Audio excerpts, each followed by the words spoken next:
Welcome to you all. This is the last of the cyber presentations as far as I know today.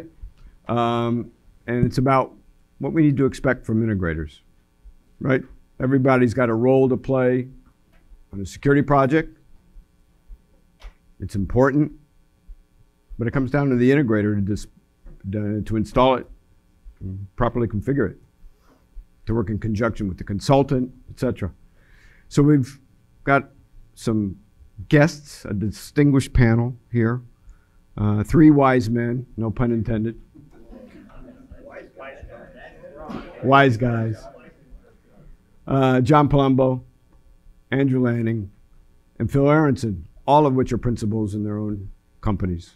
They come from 3 distinct geographic areas. They have different client types. They sell different products. Some they share. And they've got a lot of experience in this industry. When I was an integrator, we used to have a wall in our business. We called it the money wall.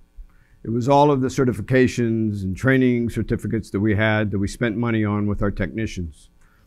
As our industry progressed throughout the years, and I go back a long ways, you know, things started to happen. You started to see, besides the Pelco and Linnell, et cetera, certificates, we started getting MCSEs because the industry moved to client server. So things have progressed even further today. And what needs to be on that wall?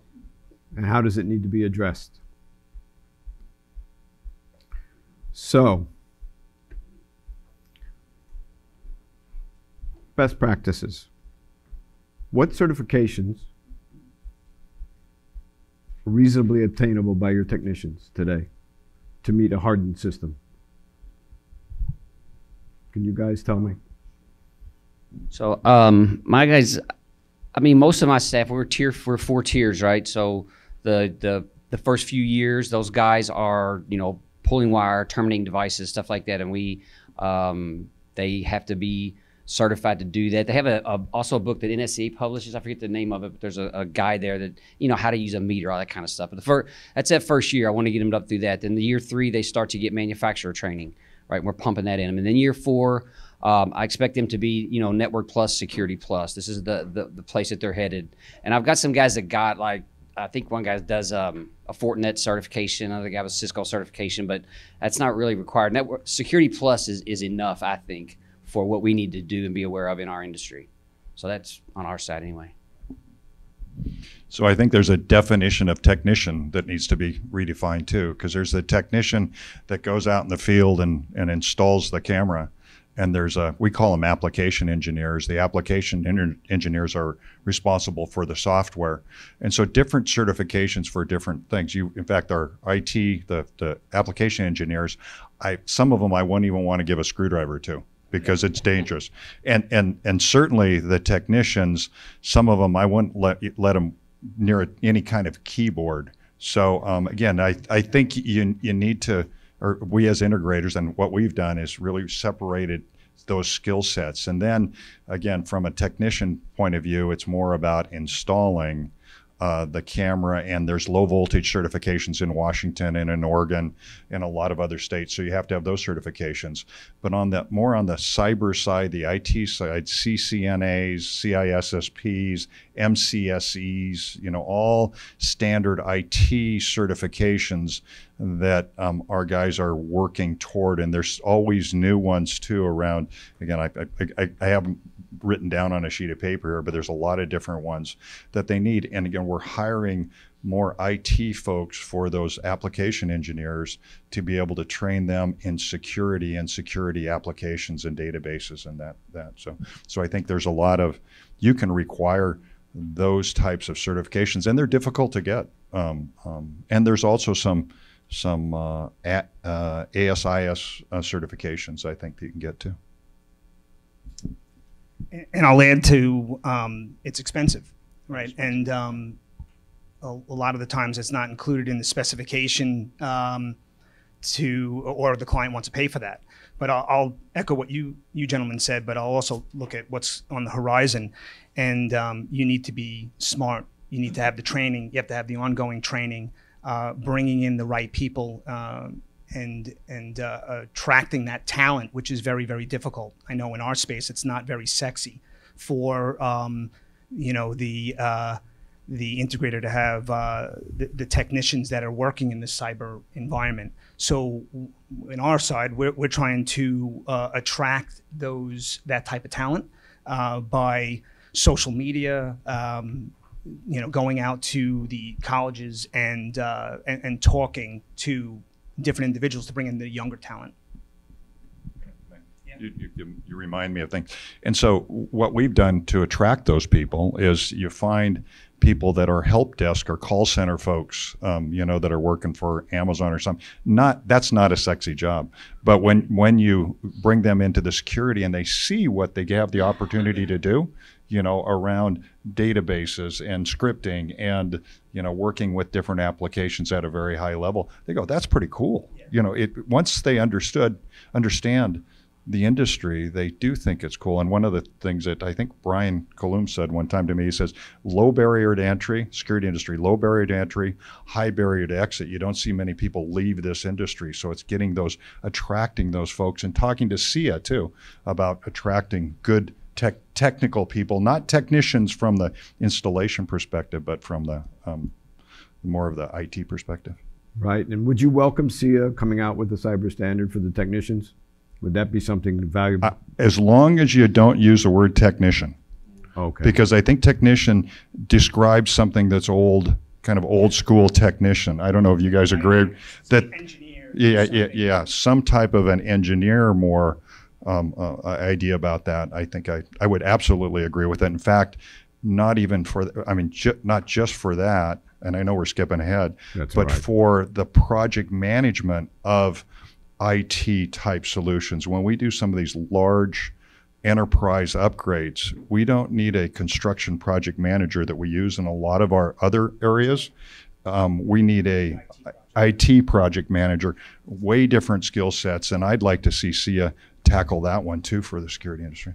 Okay, that's great. Yeah, and we also have requirements in government that all these folks are cleared, right? So we're also looking for people that can pass the clearances. So they've got to be secret cleared or top secret cleared to do skiff work and things like that. So there's that component as well. And some of the application engineers out there in the commercial space are a little more creative types, and they maybe have done some things in their past that are going to disqualify them from that type of work.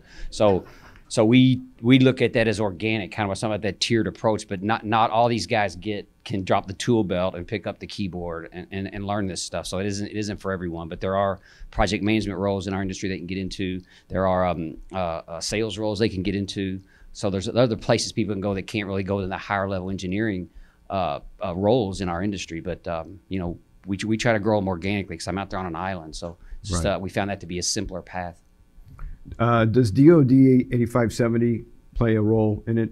Because they have 14 levels of security training. Level 1 seems to be kind of like an entry level that might play also into this, or at least something, give us a roadmap of what to follow. Yeah, I think there's some guidance. I mean, a lot of the DoD facilities are, as there was some mention of this earlier, how when you go to the client is controlling the implementation standards that you've got to install to, and they stig things, right, which commercial won't necessarily do, because a standard technical implementation guide for a server, for example, is going to make that server as dumb as it can be, so it will only do one thing. A commercial guy buys a server, he wants it to do 50 things. He wants to maximize it. So the government uses your money not very wisely because it's your money and not theirs. So what policies and procedures have you implemented to achieve cyber awareness with your crews? Not calling them the technicians, right? I guess there's a few different things. We recognize that on the cyber side, it's obviously there's a lot of learning that needs to be done, right?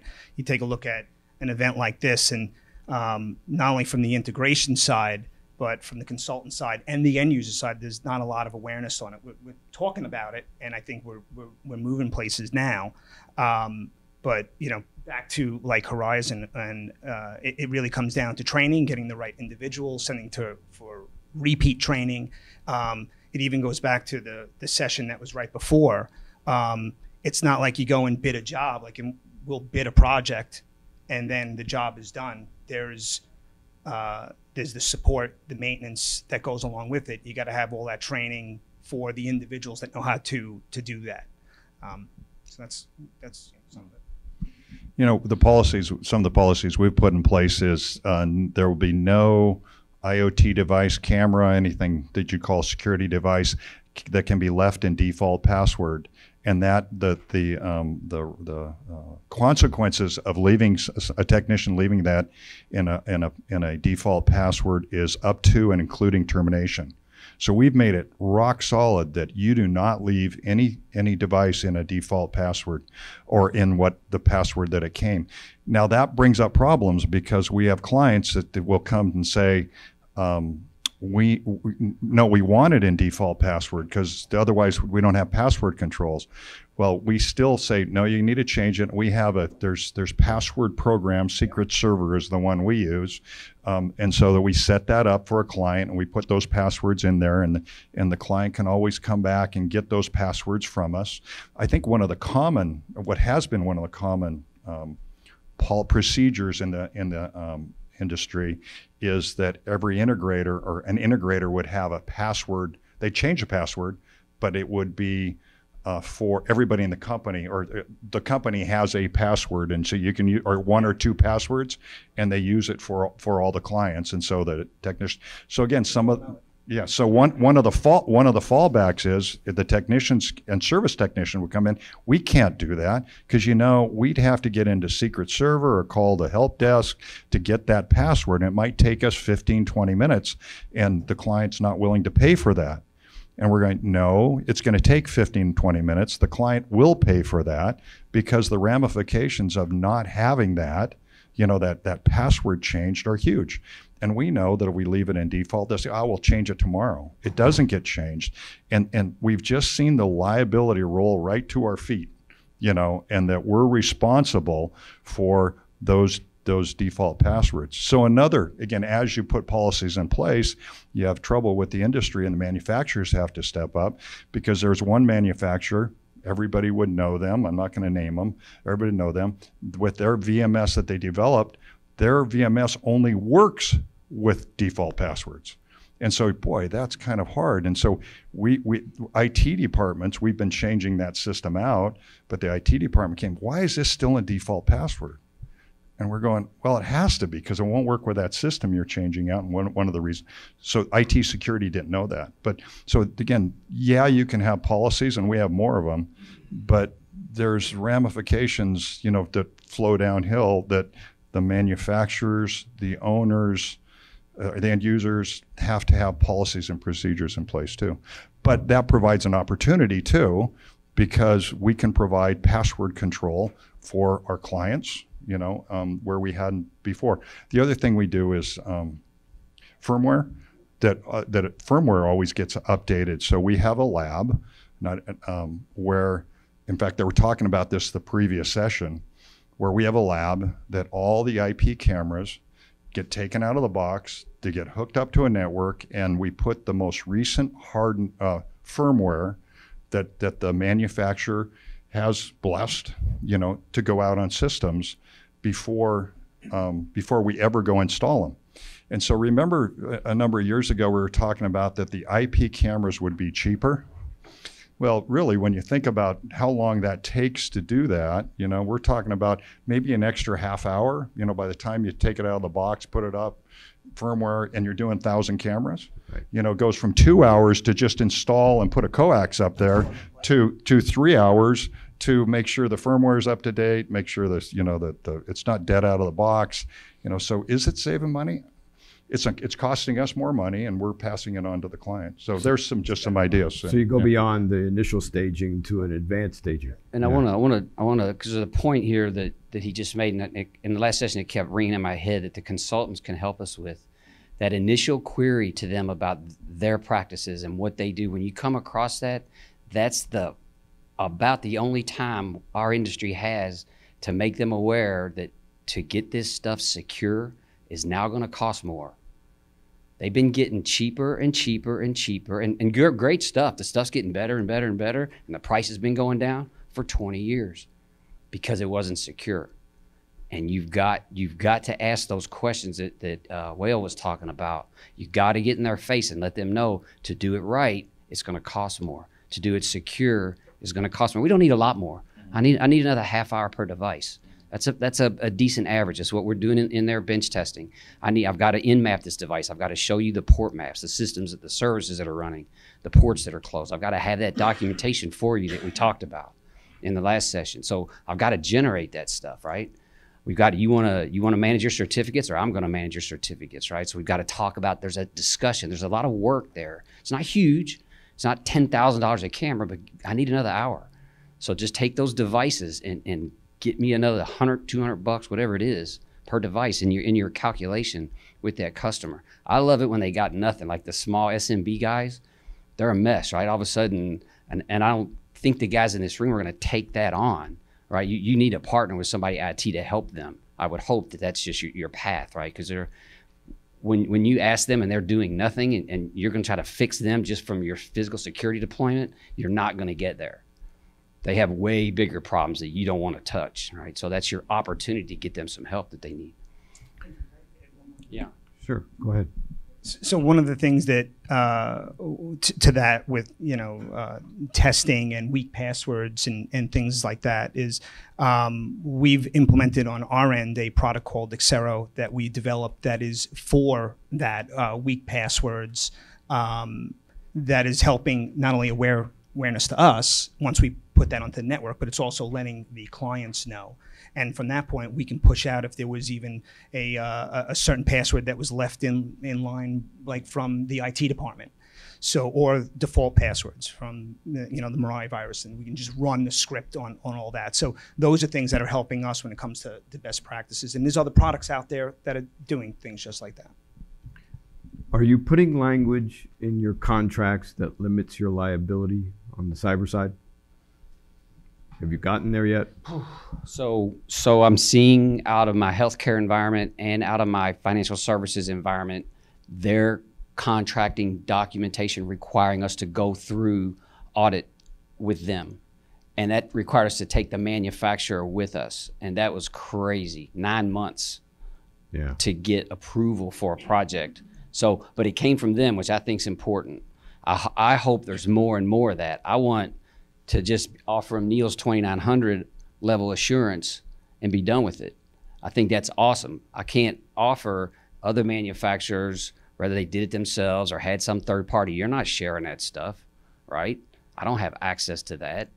And even then, do I trust it? Is it good enough for the trusted environments that I'm going to work in, right? So I want to start with something else. And then if the customer has a higher level of auditability or a lower level of a higher level of trust requirement, then we can go down that path with them. But that's where I'm seeing that at anyway.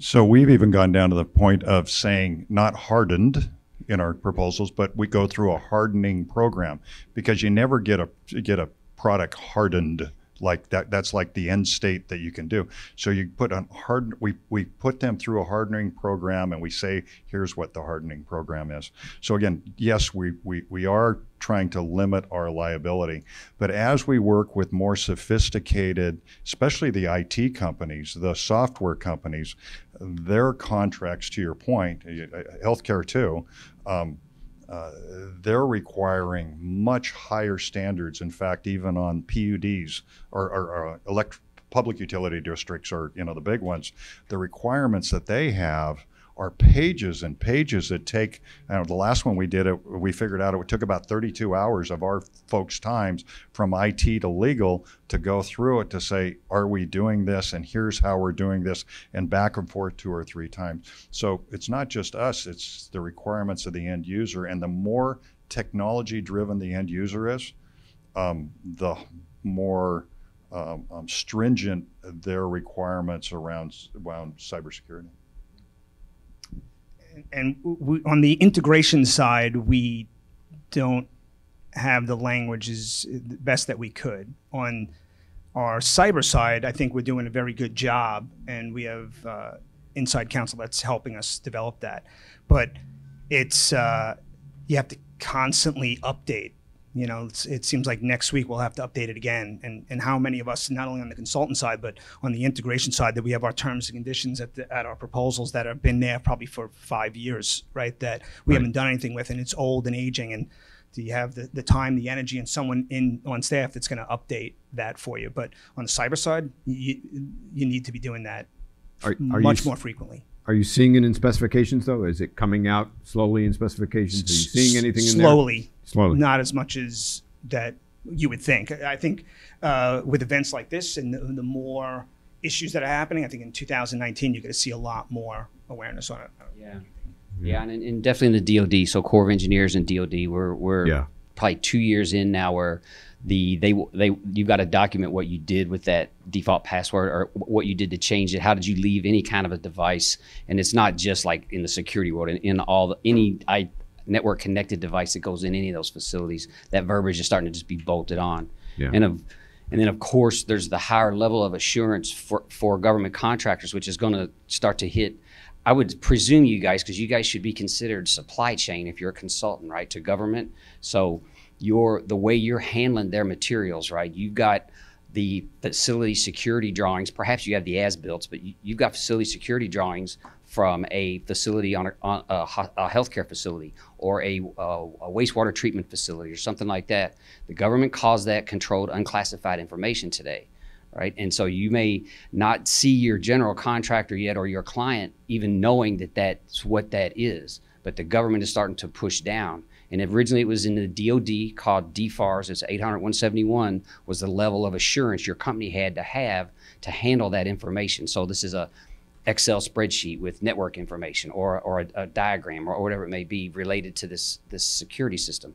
And now the government took that same thing and said, all right, if you get money from us, so that's your education facilities, right? They get grant money to do R&D, healthcare that gets grant money to do R&D. They're now subject under the federal acquisition regulation to those same standards, which means if you're in their supply chain, they're coming at you very soon. Maybe you're not seeing this yet, but you will in the next year or two.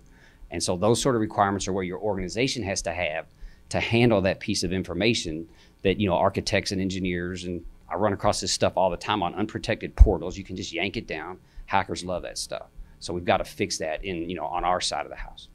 So it seems we're adding another layer to the foreseeability issue where cyber is coming into this. I'm going to ask a question that's not fair for the three of you, and actually probably the consultants here would best answer it. But what do you do about a bid where you have integrators that actually have no qualifications whatsoever going up against integrators that do, right? Should they be completely disqualified? How are you going to include them to have a fair bid?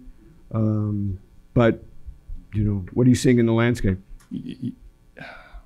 And again, it may be may be out here that we need to answer. Are we building for cybersecurity, or are we building for the lowest common denominator?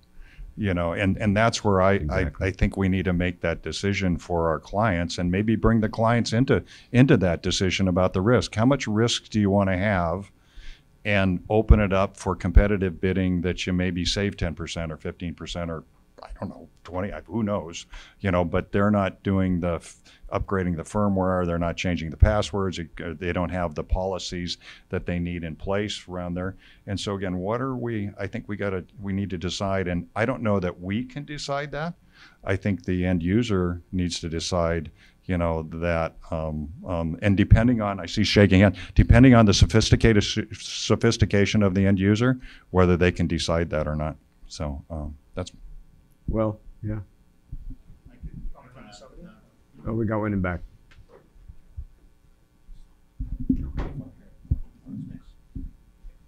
So I can add to that is basically it's the consultant role. Now that executives in most organizations are aware of the risk of cybersecurity, and I can tell you from my experience, you see cybersecurity on the top list of the conversation on any board right now, at least north of this border. So having this conversation with your client helps a lot, and opening their eyes on the risks that physical security has in relation to cybersecurity is very important. So that's where in our previous session we highlighted the fact that physical and logical, can no longer be segregated or separated. You need to bring in the expertise on both sides and have that same conversation with your clients. And we're seeing more and more this happening. Just a real life example, one integrator was trying to provide a solution for a cable that was cut for a security system. Unknowingly, they provided the wireless solution, and unknowingly, this provides access to the complete enterprise network that is not segregated, because the IT were not part of that discussion. Information security was not part of that discussion. So that solution ended up adding more risk to the client, unaware of that. The client, once they are aware, they're going to put the right cybersecurity measures and processes into play. So there's a few pieces to it. I was just having this conversation with Ed Chandler. There's the consultant base that gets hired out to do a job design, and that cyber piece can be in it. Then it's given to, let's say, a general contractor who doesn't understand the landscape. And maybe even the client doesn't understand the full landscape. And really the GC is there to try to buy the lowest qualified bidder. And you have other integrators, if it's us here as principals in the room, we're going to talk to it. But if it's one of our sales individuals that is not as confident and they're just going to sell the client, yeah, we got it.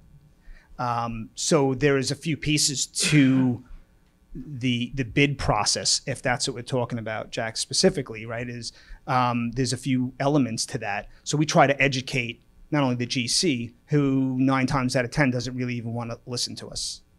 They don't want to listen to us until we actually are hired. And then at that point, it could wind up being too late.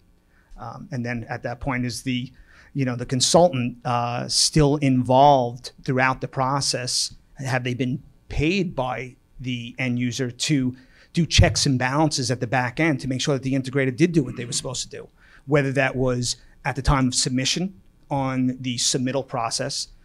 We saw, I heard in the last panel discussion, there was an individual that was saying that there should be cyber hardening from the manufacturers. I think that's a great piece. Not every manufacturer is doing that as well. So there's a lot of holes still as we continue to get bigger, better, stronger. But especially in the bid world, I'm not seeing it. And I bid specifically in and around the New York City tri-state area. Right. For the rest of the country, it's all negotiated. But in that bid world in New York City, I'm seeing 19 times out of 20, it's not, they're just kind of pushing it off to the side, and that's the GC. There's a document that was released by DSS, Defense Security Service, 3 weeks ago.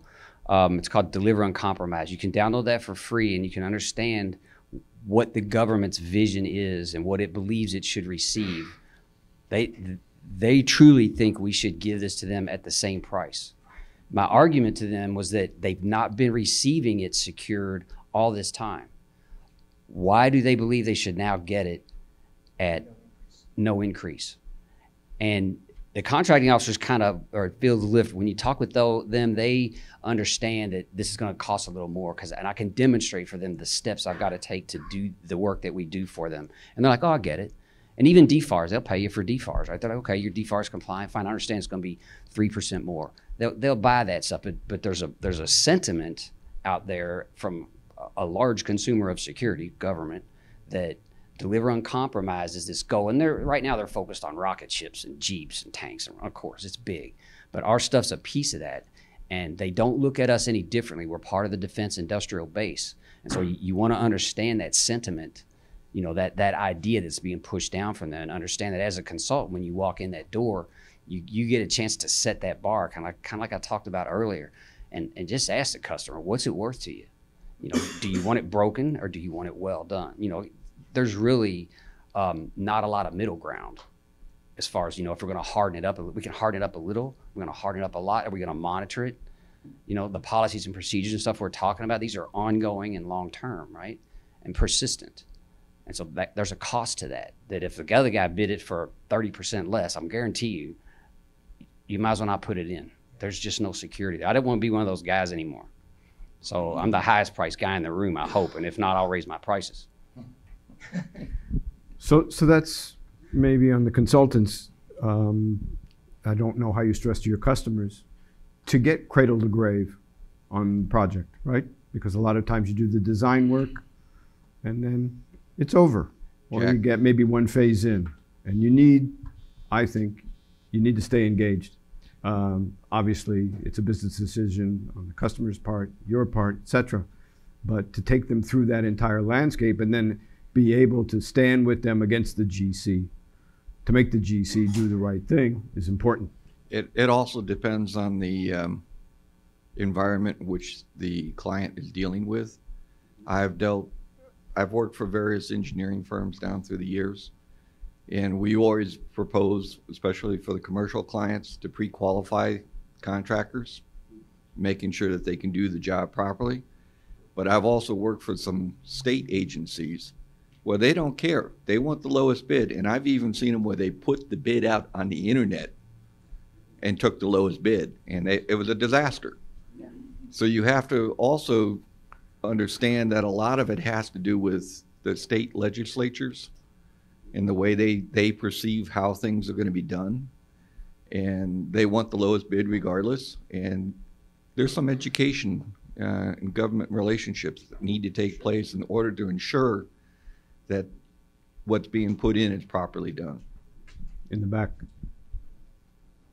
You know, one of the things as the microphone's passing is the state legislature is accepting that risk to do that. They don't know that they are, but I think that's one of the things that we can do as an industry to go, okay, you want to go low bid, you don't want to go pre-qualification, then you're accepting the risk that there are going to be cybersecurity problems with that. And great, if you, it's a decision they make, opposed to if we don't tell them, they don't know any better. So again, I think to tell them, and it is, we all accept risks, you know, CEOs accept risks, legislators, and it's just how much they're going to have to pay later, you know, and as you start explaining how much later and how much they might pay if there is a breach, you know, then again, those people that are making the risk isn't us as an integrator, isn't you as consultants, it's the people, it's the ownership group, and again, explaining in a risk context, I guess. Andy. I just thought I'd share something with you.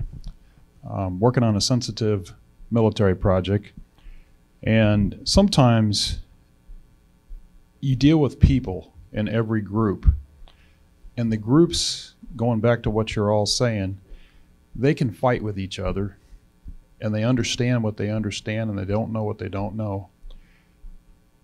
And it sometimes you sit back and it's just, you know, it's just mind-boggling how they can come up with any decision and how you can put them in charge of a certain command, you know, and because then they'll come to you and say, well, the general and I didn't get along, so I've been sitting in the back room and he went to another spot, so now I'm out and I've got a whole new list of criteria.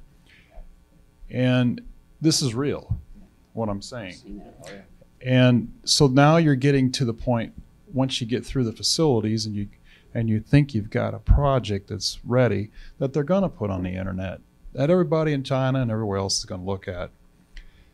Then you're talking about the security of the final form. And I've yet to decide, well, I've kept it pretty general, but yet now they want it very specific. But again, they're arguing among themselves because there are policy changes. And their latest policy change is they want you to design everything totally finished right away up front and put it in the design documents. And it used to be you just kind of give them all of the connectivity and they come in later with other people that you don't publish this to the world, and then you fix your building.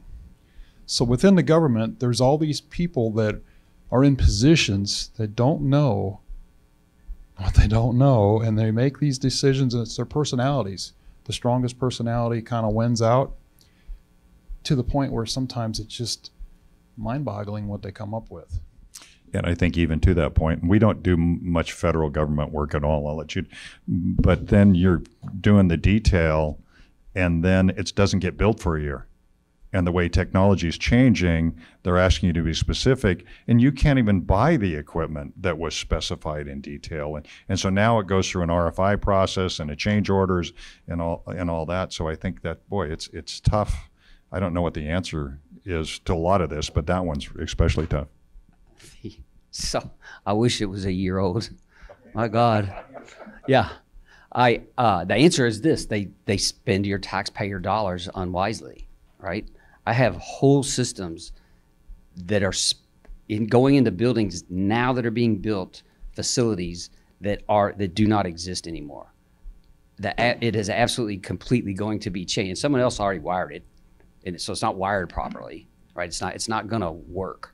So it's a complete retrofit has to happen on the fly, which costs more, right? So it's a mess. Like that kind of stuff is messy. So we want to know as early as we can get our hands on these drawings and see what we're looking at, right? Because I gotta make it work. At the end of the day, everybody's looking at me. It's hooked up. What's the problem? I'm like, well, we gotta get this other equipment now. And the government will change what type of equipment it wants to use. There's different, whether you're Corps of Engineers or MedCom or whatever it may be. So there's just different things that they use. And depending on who did their design work, they may not have known that or may not have done it properly. Or 5 years ago, it was NICETS 3, now it's NICETS 4, or not NICET, but ICIDS, ICIDS is the Army one.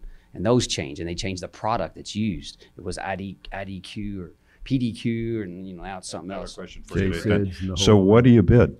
Do you bid the way the specifications say that are 5 years old, or do you bid the way it should be? Yeah, so you have to bid to what it was, and you go back and change order it, and that costs more. So it's just up costing more and more money. So it's ridiculous. Well, okay, so let's ask a question then. How does the cybersecurity landscape affect the products that you're choosing to put on projects to use for your clients? So it's a good thing for me anyway. Products it's a three-legged stool. People, process, product, right?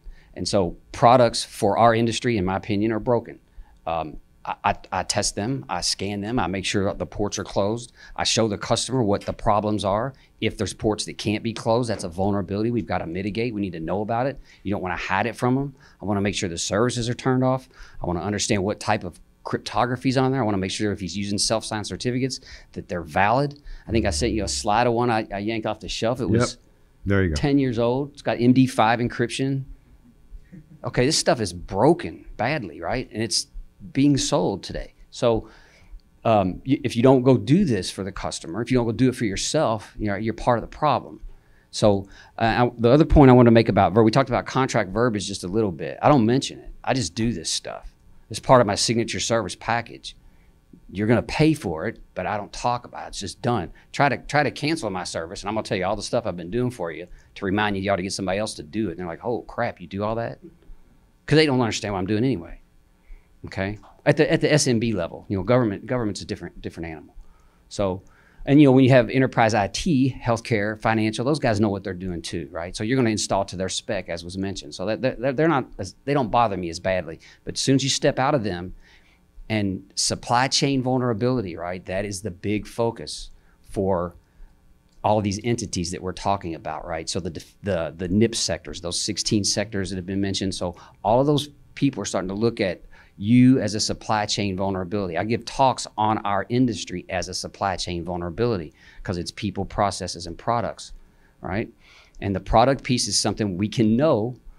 We can monitor MIBs. We can open SNMP outbound. We can monitor MIBs on these devices. I don't know how many of you have looked at MIBs libraries from these different manufacturers. They didn't build them right. Some of them got 45 points I can monitor. Some got 4. So the more they have, the more I can understand the sort of condition of that device, how it's functioning. If it's getting turned into a botnet or starts to run at a higher rate of speed, I can know that. I can look at its average bandwidth and know when that changes, things like that. So there's things that can be done to help, right? But that underlying advice was that, there's definitely no point in time, as was mentioned, I think previously. So it's just an ongoing process. Yes.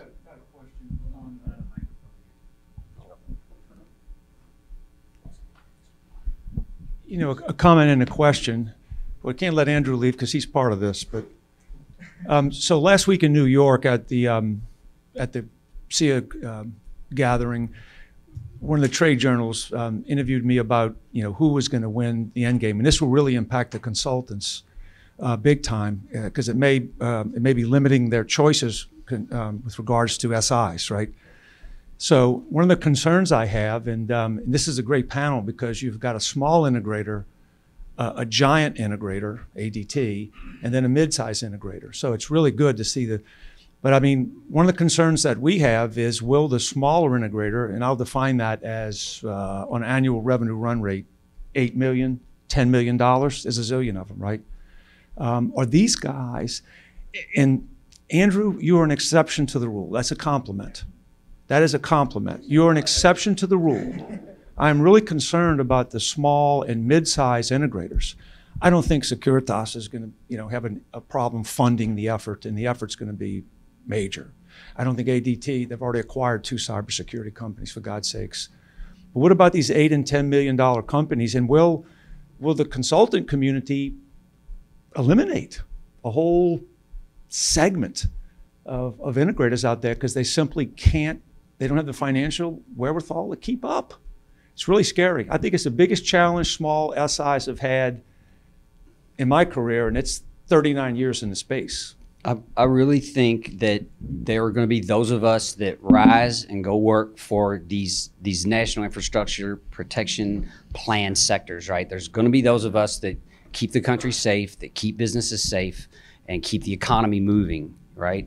And then there's going to be all the other companies that I think fall out, and I think they're going to install Nest and IoT, Internet of Theft. I call it garbage, right? And they're not going to be, I hope they're not security people. I hope we quit calling them that at some point. That's the division that I see. And there will be room for that. Neil and them's you're going to do IoT, right? 2900 2-4 maybe. We'll get an IoT standard maybe at some point, and that garbage will get fixed.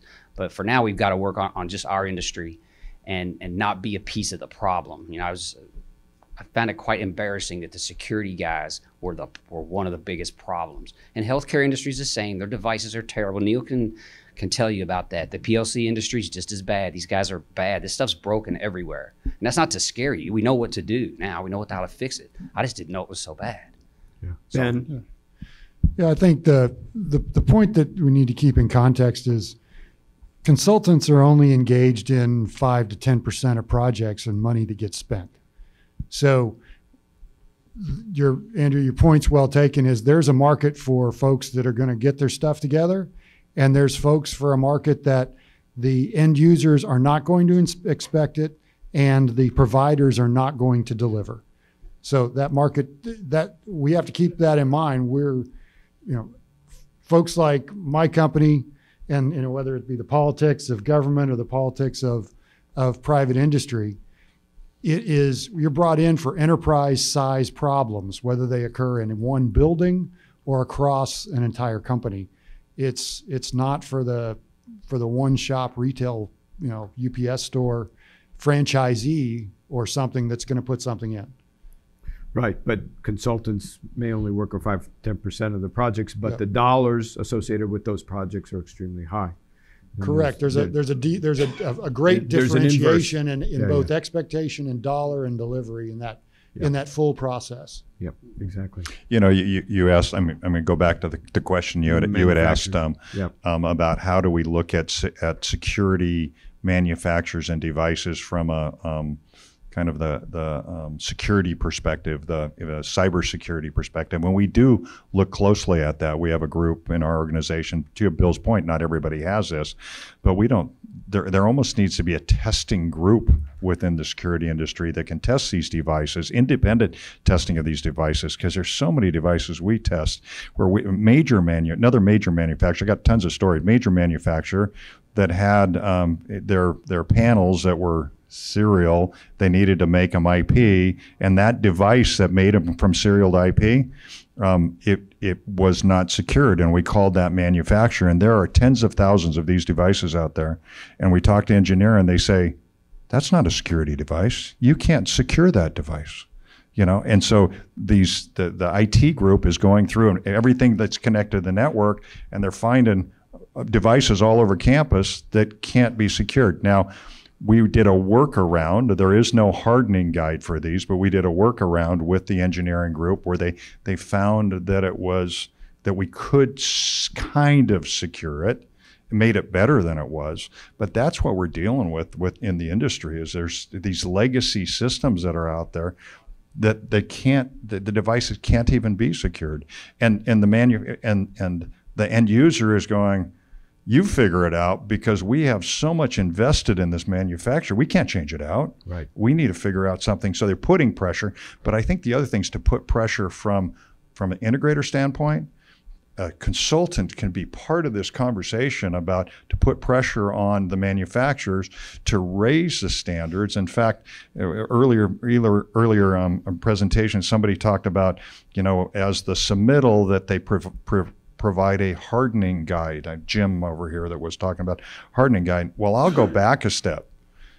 That the manufacturer can't be specified unless they have a current hardening guide. Why put it on the integrators to come up with one? Right. We don't know their devices.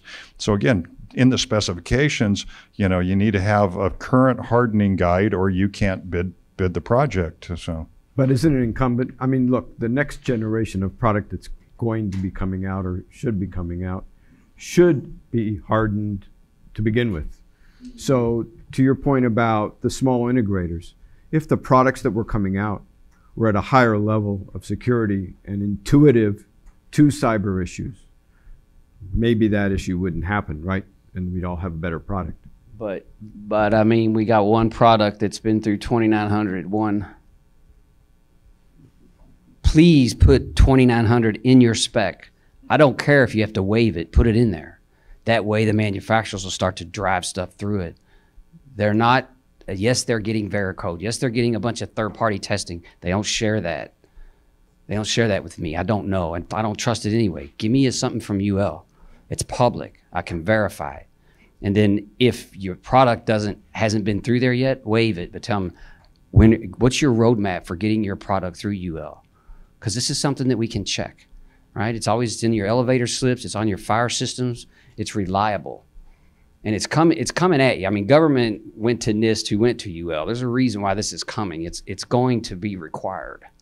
It's just, what are we, 5 years away, Neil? I mean, we got one product, but it's going to be a while. Yeah. And that's it. And, yeah. The point is, during the session earlier, is that company invested a lot into cybersecurity for years before we even came to them. And look.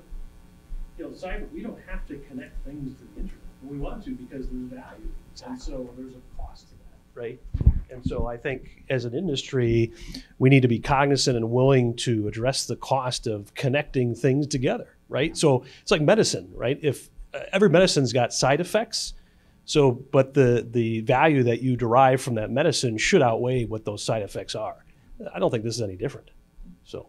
Neil, it's still, I mean, I was surprised that it's still 5 years away for you. Well, I think it's a nice round number to get, I think, a decent amount of products and systems that can meet a level of security.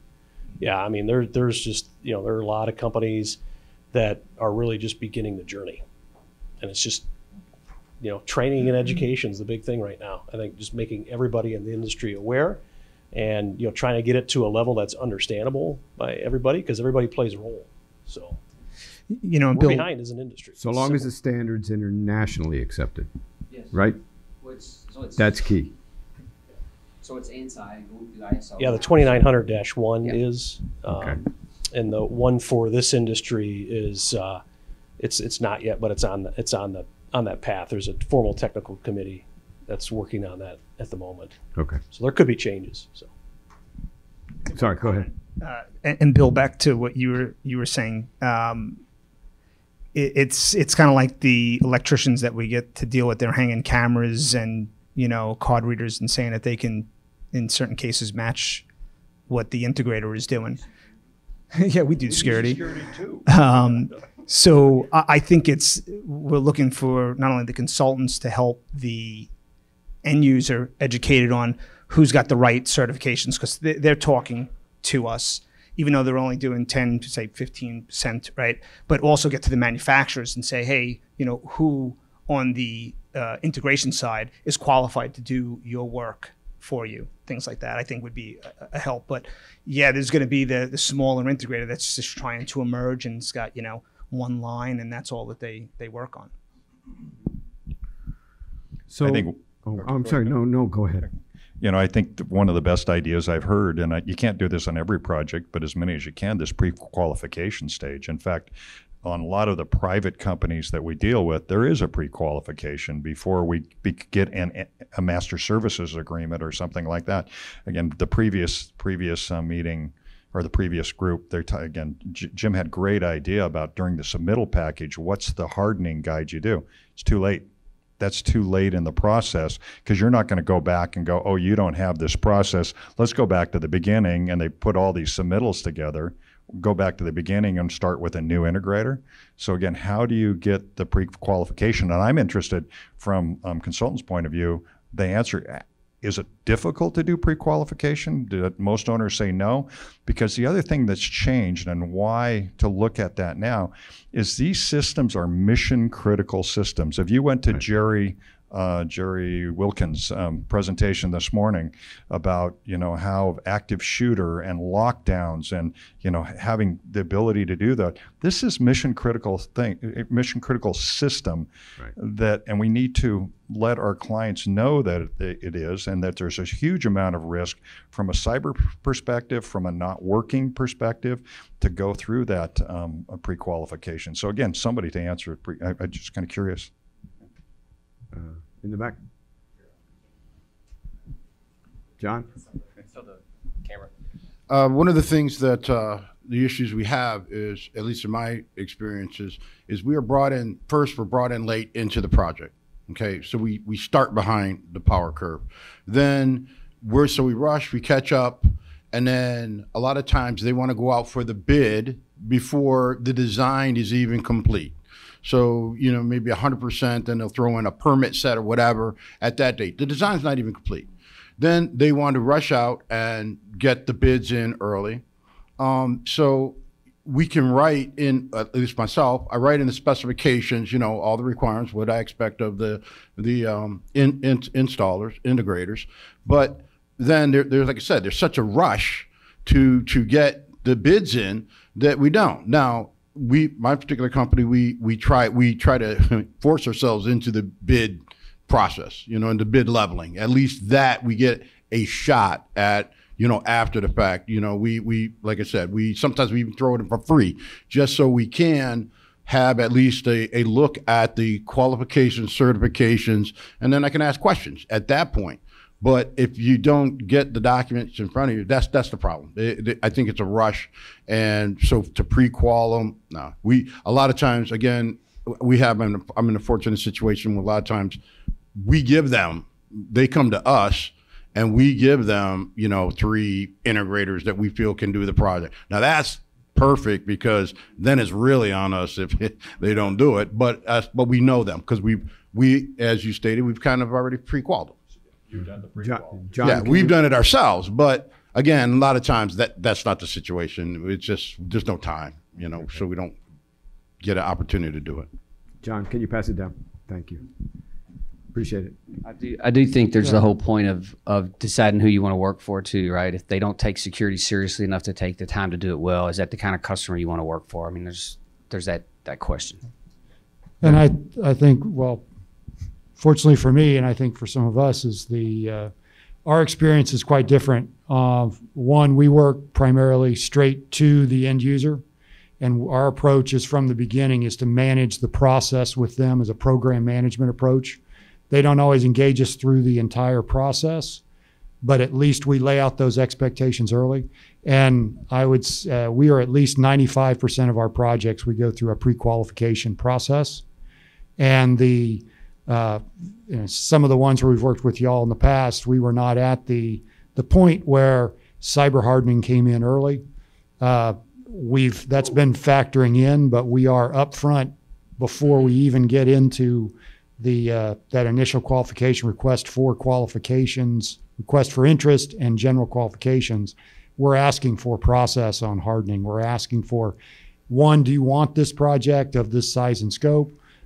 What's your capability to do so? That comes in before we fully describe what the project is. And at that, and then that rolls through. That's much harder to do if you're engaged through an architect, but we still try and apply the same verbiage through, and sometimes it gets filtered down more than others.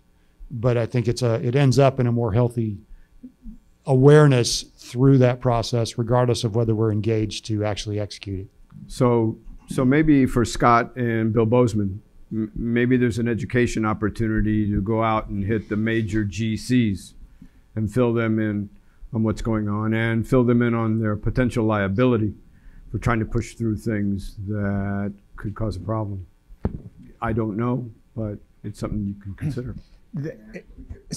So let me. That's a big gorilla, right? To take on. I understand. Because these contractors all have all these little fiefdoms that are all over the place. Always right? hopeful. Good luck with that, Bill. Enlightenment, right? Yeah, Ronnie. On. There we go. So, what do you feel we should be doing to look at how you're communicating your cybersecurity posture? And the specific thing I'm thinking of is, you give me the name of an integrator for a pre-qualification process. I'm going to go to your website. I'm going to go see what kind of digital certificate you have, and if it's Let's Encrypt, I'm going to go trunk slammer.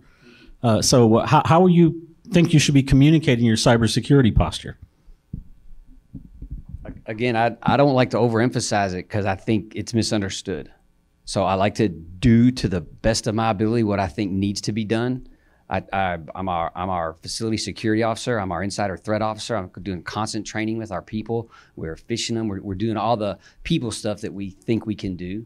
There's a hiring process, and then there's the installation process itself. So bench testing the gear, make sure unnecessary ports are unnecessary ports are closed. But how are you communicating that you're doing that? No, I don't want to brag about it because I don't want to get sued for it because I live in what styles do you think integrators should be doing that? I'm trying to ask the general question. And by the way, people look at your websites. Yeah, feels better. I mean, he's being humble here with the path to value and enterprise security risk management and their approach to the market. So it's much more marketable, I think.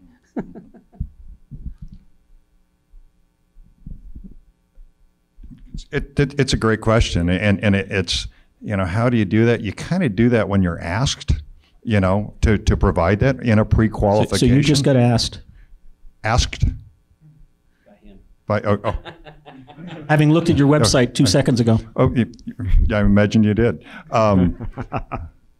And so we will put together a package of information depending on the questions that are asked of us in specific questions, and have our IT technology folks put together a package for pre-qualification and answer the questions. And we do it all the time. In fact, we just did one that was 32 pages for a large PUD in California.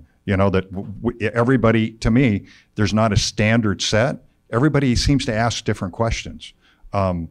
Depending on the end user, depending on, again, this is a PUD, you take a technology company, they may ask some different questions and may be focused on some other way.